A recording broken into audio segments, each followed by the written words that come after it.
Oke, bismillahirrahmanirrahim. Assalamualaikum warahmatullahi wabarakatuh.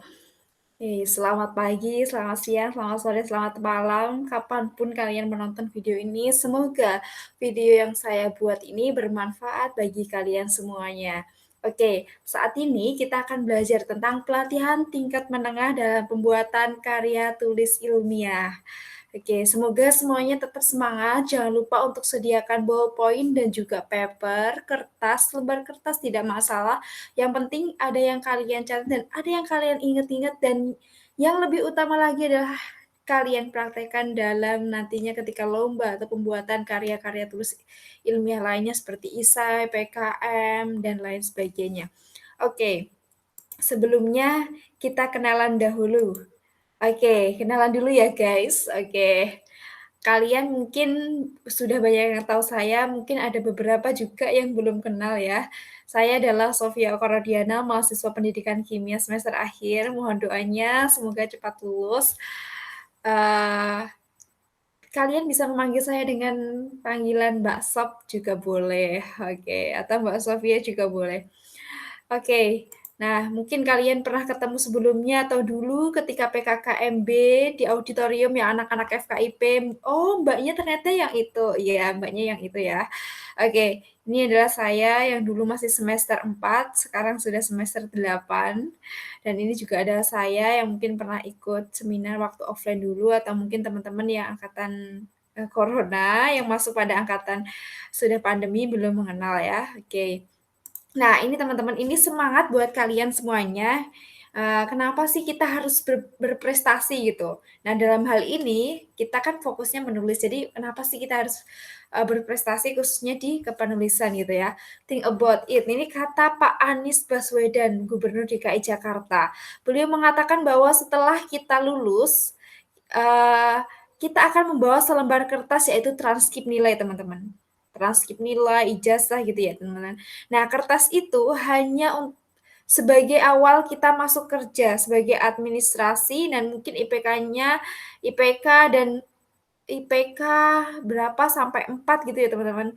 Nah, tapi 5 sampai, 20 tahun lagi akan tidak dipakai. Jadi itu semua yang teman-teman perjuangkan sejak semester awal itu tidak akan terpakai lagi gitu ya.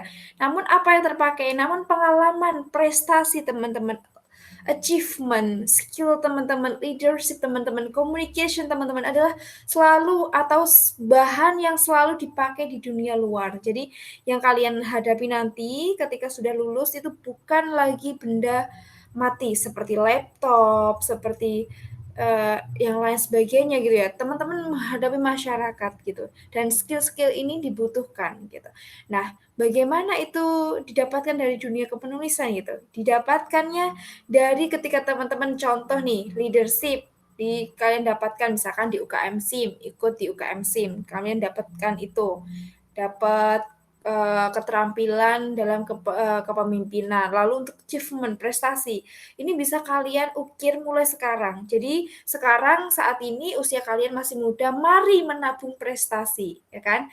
Mari gali potensi, mari menabung prestasi dan mari melejitkan diri, ya. Itu mungkin semangat dari saya. Jadi teman-teman harus semangat, kuliah jangan hanya kuliah saja, IPK oke, kegiatan non akademis juga harus oke, teman-teman. Itu sangat penting sekali. Jangan sampai nanti kalian menyesal di akhir ya.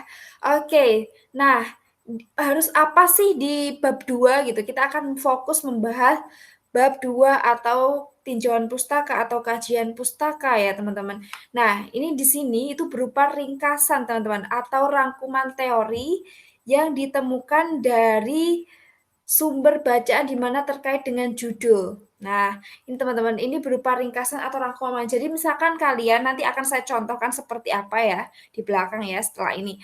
Oke, yang kedua adalah kerangka berpikir. Nah, ini untuk kerangka berpikir ini perlu di-underline. Jadi untuk kerangka berpikir ini bisa di bab 2 ataupun di bab 3 gitu. Ini penjelasan sementara terhadap suatu gejala yang menjadi objek permasalahan. Nah, ini benar-benar perhatikan sekali, perhatikan dan sesuaikan pedoman dari, pihak penyelenggara. Misalkan panitia meminta di bab 3, ya udah ditulis aja kerangka berpikirnya di bab 3 gitu ya. Kalau panitia meminta di bab 2, ya udah kita sesuaikan dengan panduan. Dan teman-teman jangan menyepelekan administrasi, itu sangat penting sekali, bisa itu menjadi, pintu awal kalian, sebagai tiket awal kalian untuk melanjutkan ke babak selanjutnya, begitu. Jadi ketika administrasinya kalian sudah, berantakan, nggak sesuai dengan panduan, ya susah untuk menjadi jawara gitu ya. Oke, nah di kajian pustaka ini ada 5 ini teman-teman. Ini sesuai dengan pengalaman saya teman-teman ya. Jadi ada 5, yang pertama adalah isinya itu biasanya kutipan teori-teori sebagai tolok ukur kita.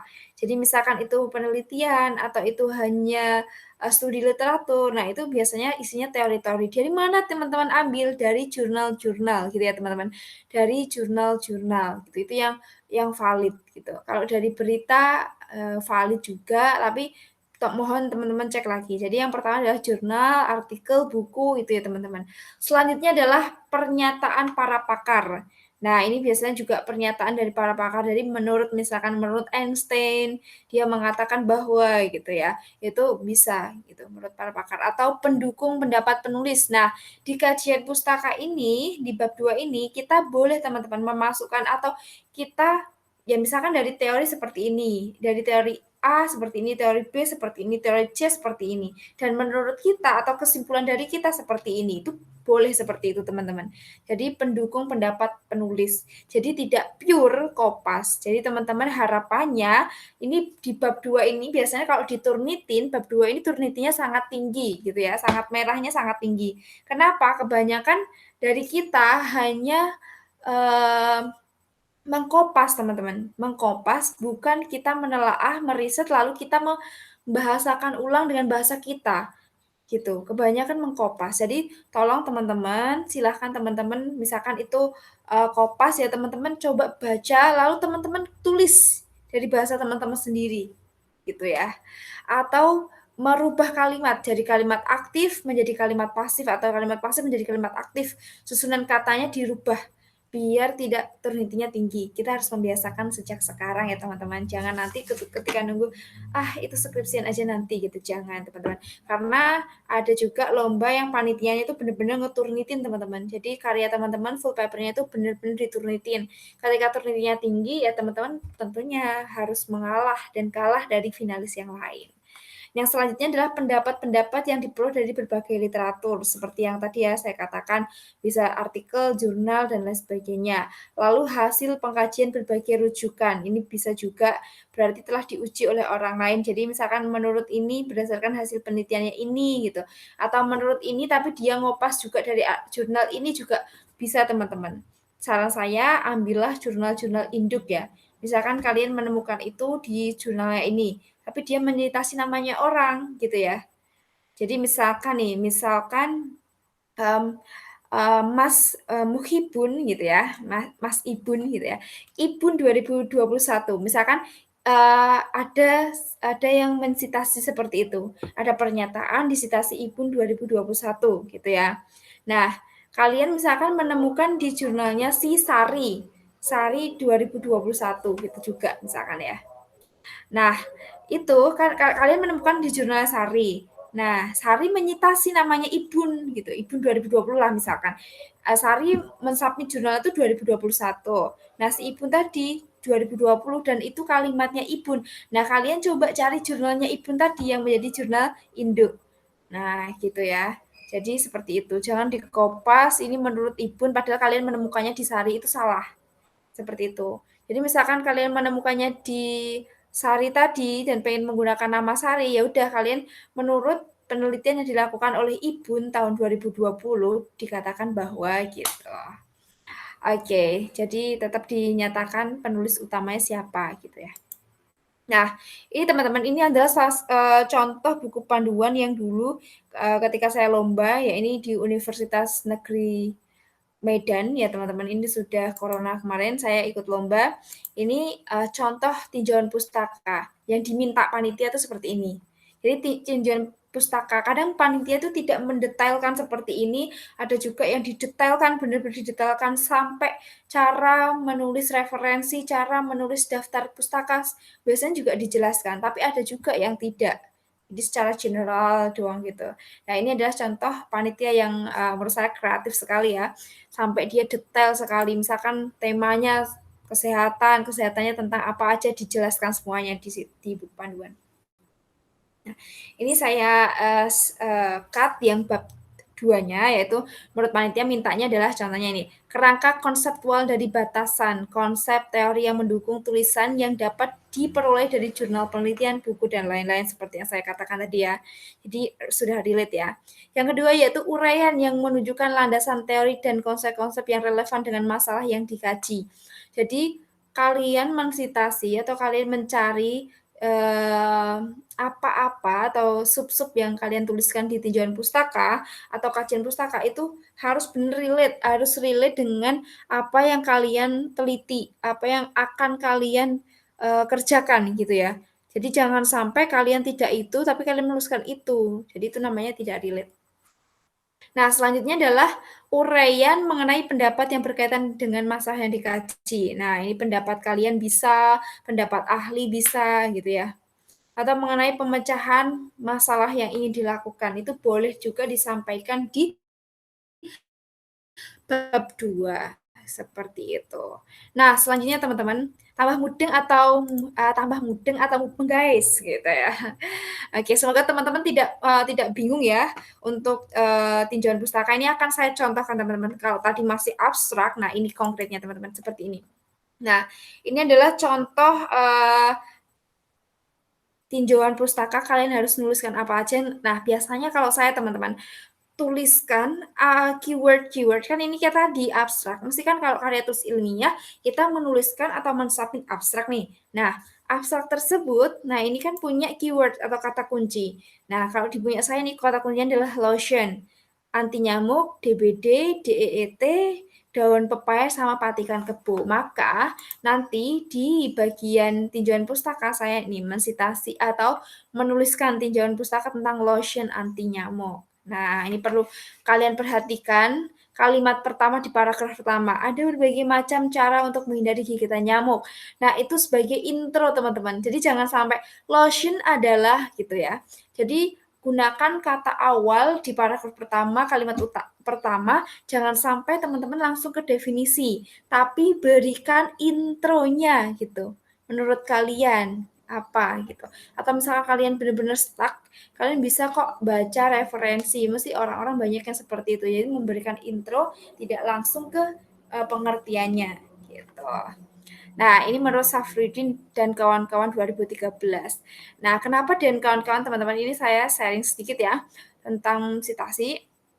Jadi kalau misalkan penulisnya itu lebih dari 2, biasanya kita boleh menuliskan dan kawan-kawan. Atau misalkan lebih dari 3 itu dituliskan dan kawan-kawan. Kalau misalkan daftar, kalau ini Mendeley ya teman-teman. Kalau misalkan teman-teman nggak Mendeley, itu teman-teman bisa menuliskan 2 atau 3 gitu ya, Kak. Tapi saran saya Mendeley karena sekarang sudah canggih ya, jadi gunakan Mendeley gitu ya.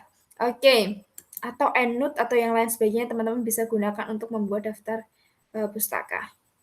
Nah, ini, kalau misalkan, penulisnya 2 gitu ya. Nama saya kan Sofia Oka Rodiana, jadi misalkan Sofia Rodiana sama Muhammad Safarudin gitu ya. Jadi yang ditulis adalah Safarudin nama belakangnya sama Rodiana gitu ya.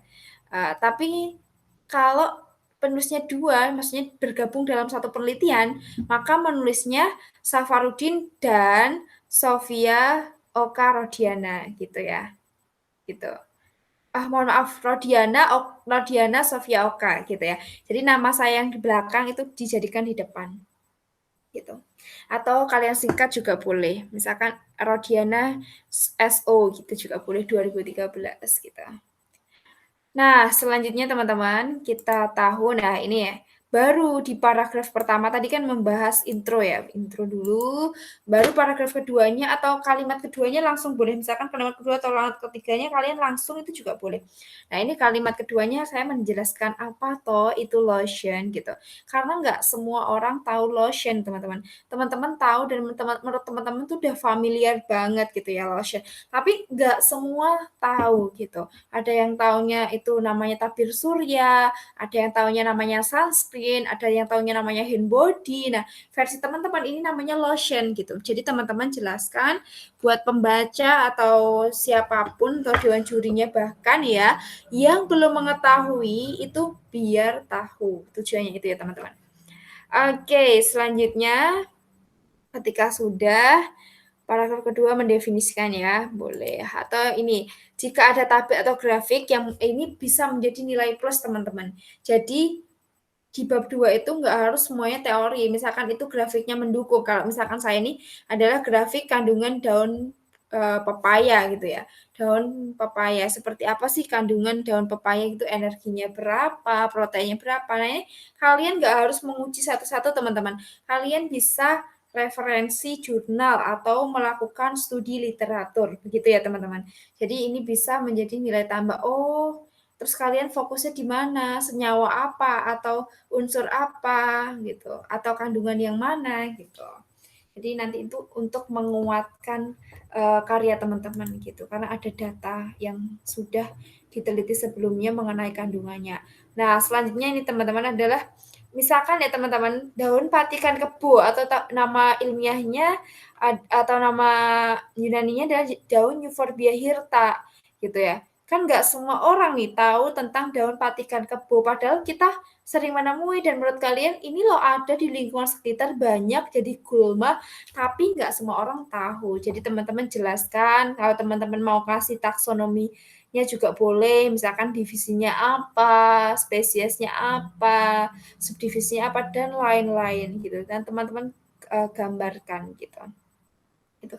Mohon maaf ya ini 2.3 titik gitu ya, 2.3 spasi gitu ya. Ini seharusnya juga gambar 2.3 gitu ya. Mohon maaf ini saya tipe gitu ya. Oke, ini gambar daun, patikan kebo. Mungkin teman-teman banyak yang sudah tahu gitu, tapi tidak menutup kemungkinan ada teman-teman juga yang belum tahu.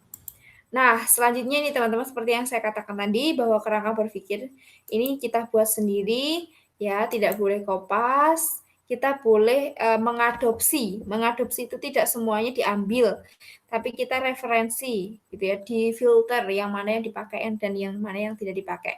Ini bisa seperti ini, bisa dituliskan di bab 2 atau bab 3. Nah, itulah tadi bab 2 insya Allah mudah kalau kita menanamkan di otak kita mudah, mudah, mudah. Oke, kalau teman-teman masih merasa susah, susah, susah, akan terasa susah. Jadi teman-teman harus semangat, optimis, teman-teman bisa. Jadi mudah, mudah, mudah. Oke. Nah, selanjutnya teman-teman, ini di bab 3 mau nulis apa nih di bab 3 kita ya? Ini semakin tambahnya bab itu semakin susah, tapi teman-teman jangan menganggap susah. Jadi semua ada jalannya gitu ya. There's a will, there's a way. Jadi setiap kesulitan pasti ada jalan keluarnya, teman-teman. Oke, nah ini mau nulis apa? Nah di bab 3 ini ada dua macam teman-teman. Jadi ada metode penulisan dan juga ada metode penelitian. Nah, teman-teman yang mana nih? Gitu. Kalau teman-teman hanya studi literatur, berarti teman-teman metode penulisan gitu. Tapi kalau teman-teman penelitian, berarti metode penelitian. Sebentar teman-teman.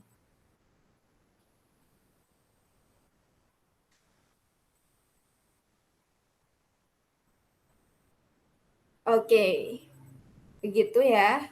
Jadi nulis apa aja gitu. Misalkan di metode penulisan, penulisannya deskriptif kualitatif atau penelitian kuantitatif gitu ya. Teknik pengumpulan datanya bagaimana, harus bagaimana gitu ya. Akan saya jelaskan nanti. Nah, ada juga metode penelitian teman-teman. Gitu. Ini kalau ini maksudnya mengolah ya teman-teman, mengolah data, bukan mengelah gitu ya. Yang nulis sudah lelah ini teman-teman. Oke, jadi teknik analisis datanya juga seperti apa gitu untuk metode penulisan. Di metode penelitian juga ada tambah lagi teman-teman, ada desain penelitiannya seperti apa. desainnya seperti apa sih penelitian kamu gitu. Jadi nggak semua penelitian saintek aja ya yang metode penelitian. Penelitian sosum juga bisa metode penelitian, tergantung kalian, mau ambil KTI kalian berupa sosial atau, saintek gitu. Nah, ini sama yang dua-tiganya. Oh ya, perlu di-underline. Jadi kalau di metode penelitian kan mesti membutuhkan tempat, waktu penelitiannya kapan, tempatnya di mana, teman-teman tuliskan jelas. Misalkan di lab kimia gitu ya, di sublab kimia UPT Lab Terpadu Universitas 11 Maret Surakarta. Nggak perlu kalian cantumkan alamat dokter Jalan IR Sutamik, enggak. Tapi labnya lab apa jelas, di kampus mana harus jelas. Jangan lab sublab kimia UPT Terpadu. Kan nggak tahu UPT terpadunya di mana gitu ya. Di UNS atau kalian melakukan penelitian di luar gitu ya. Terus bagaimana kalau kita penelitian terus melakukan ujinya, uji sampling itu di luar? Ya misalkan kalian melakukannya di Gunung Kidul atau di LIPI, ya kalian harus tuliskan juga LIPI itu menjadi salah satu tempat penelitian kalian karena kalian mengujikan sampelnya di sana gitu. Oke, next teman-teman, ini adalah perhatikan buku pedomannya lagi ya. Kalau di bab 3 tadi, di buku pedoman yang sama dari Universitas Negeri Medan, dia mengatakan metode penelitian dan metode penulisan, ya kan. Jadi metode penelitian adalah menguraikan dengan cermat proses dan observasi yang dilakukan. Jadi observasi yang kalian lakukan tuh apa aja, langkah-langkahnya apa aja, misalkan langkah membuat lotionnya apa aja, harus gimana gitu.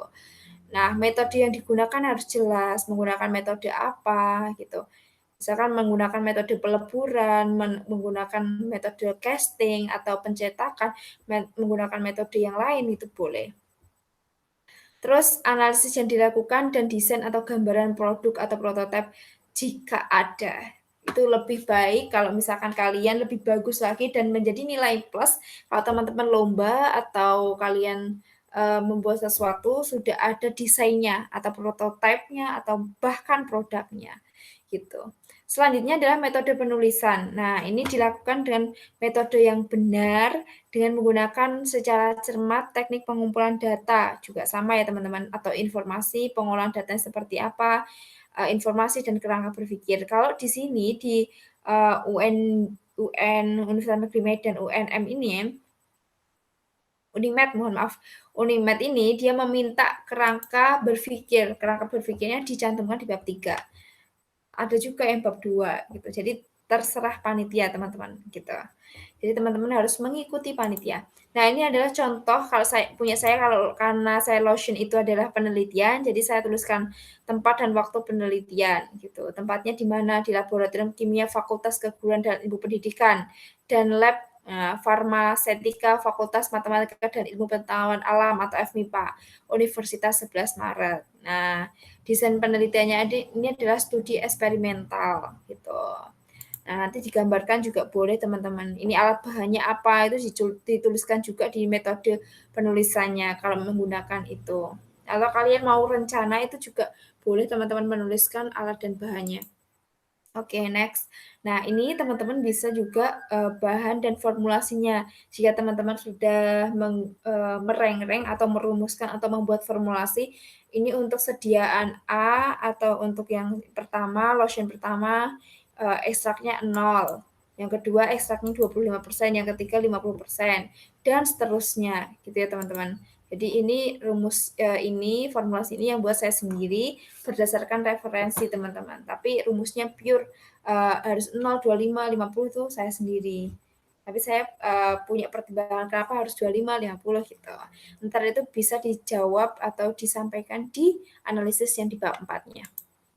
Nah, selanjutnya adalah langkah-langkahnya seperti yang saya katakan tadi, bahwa langkah-langkah yang kalian lakukan itu apa saja gitu ya. Misalkan melakukan penentuan mutu fisik dan kimia, melakukan preparasi, dituliskan preparasinya apa saja, harus ngapain, misalkan uji organoleptisnya apa gitu. Diamati bentuknya, warnanya gitu. Jadi di bab 3 ini jangan terlalu panjang. Jadi menurut kalian menurut uji mutu fisiknya menurut siapa gitu. Kalau saya langsung ini langsung tiga-tiganya ini menurut Supriyanto. gitu, sama Depkes RI. Yang 1 sama 2 tuh Guru Supriyanto gitu. Uji pH, uji apa lagi gitu. Misalkan uji organoleptisnya langsung ke orang atau ke mencit gitu ya, itu kalian tuliskan semuanya gitu. Tapi nanti penjabarannya, hasil ujinya seperti apa, itu akan dibahas di bab 4. Oke, seperti itu teman-teman. Nah, eee, penting bagi kita semua ya, penting bagi kita semua, yang pertama ini teman-teman, teman-teman yang penting adalah 3, teman-teman harus fokus kalau kita menulis, teman-teman harus fokus, harus mood-nya terjaga dengan baik. Kalau teman-teman mood-nya udah rusak gitu, susah nanti, teman-teman harus menulis gitu. Kalau teman-teman udah bosen, nggak moodless gitu ya, teman-teman tinggalkan dulu gitu. Teman-teman coba untuk refreshing dulu, baru teman-teman nanti fokus gitu. Sampai teman-teman mood mengerjakan lagi dan teman-teman bisa mendapatkan hasil yang maksimal. Selanjutnya teman-teman harus believe, harus percaya bahwa teman-teman itu bisa gitu. Jangan nggak percaya gitu. Kita harus confident gitu, harus percaya. Oke. Nah, ini kalau, keuntungannya lomba offline ya teman-teman, nah ini bisa naik pesawat. Nah ini semoga pandeminya segera berakhir dan teman-teman bisa melakukan semuanya secara offline dan tidak meninggalkan juga online juga ya. Tapi bisa merasakan naik pesawat, bisa ketemu langsung tatap muka sama berbagai finalis dari berbagai alma mater, dan itu akan menambah relasi teman-teman, pengetahuan ke teman-teman, experience teman-teman, dan lain sebagainya gitu ya teman-teman. Nah semoga bermanfaat videonya, jangan lupa kalau ada pertanyaan boleh menanyakan langsung ke saya di Instagram saya @sophiaoka, atau teman-teman menanyakan melalui WA saya di 083 845 332 414 atau melalui panitia juga boleh. Matur nuwun. Ya, itulah presentasi yang bisa saya sampaikan ya teman-teman.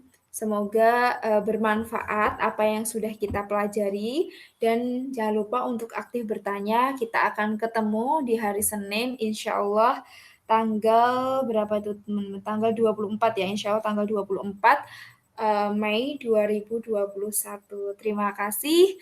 Wassalamualaikum warahmatullahi wabarakatuh. Salam sehat semuanya.